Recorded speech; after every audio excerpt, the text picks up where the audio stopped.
বিসমিল্লাহির রহমানির রহিম। সম্মানিত বন্ধুগণ, আসসালামু আলাইকুম। আশা করি আপনারা সবাই ভালো আছেন। তো আজকে আপনাদেরকে দেখাবো বিভিন্ন চাকরি বাকরির ক্ষেত্রে আপনাদের 300 বাই 300 পিক্সেলের ছবি প্রয়োজন হয়ে থাকে। তো 300 বাই 300 পিক্সেলের ছবি আপনারা কিভাবে তৈরি করবেন সেটি আজকে আমি দেখাই দিব। তো আপনারা ফটোশপে ছবিটাকে আহ, আনার পর আপনারা দেখতে পাচ্ছেন যে আমি ফটোশপের ক্যানভাসে একটি ছবি নিয়েছি। তো এই ছবিটাকে আমি 300 বাই 300 পিক্সেলে ক্রপ করে কেটে নেব। তো সেই কিভাবে ক্রপটি করব সেটি আমি দেখাবো। তো ক্রপ করার জন্য আমরা চলে যাব ক্রপ টুলে। এটির নাম হচ্ছে ক্রপ টুল।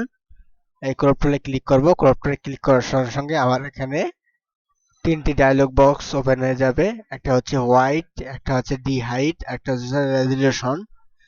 তো আমাকে হোয়াইটের এখানে দিতে হবে 300 px এবং ডি হাইট দিতে হবে 300 px আর রেজুলেশন 300। সব ছবির ক্ষেত্রে 300 রেজুলেশন থাকবেই।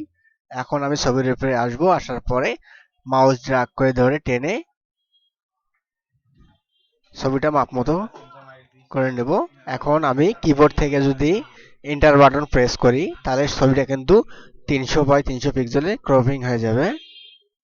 তো দেখতে পাচ্ছেন যে ছবিটি আমার 300 বাই 300 পিক্সেলে ক্রপিং হয়ে গেছে।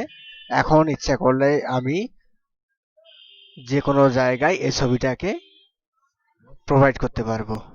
তো এই ছিল আজকের ভিডিওটি ভালো লাগলে অবশ্যই সাপোর্ট করবেন।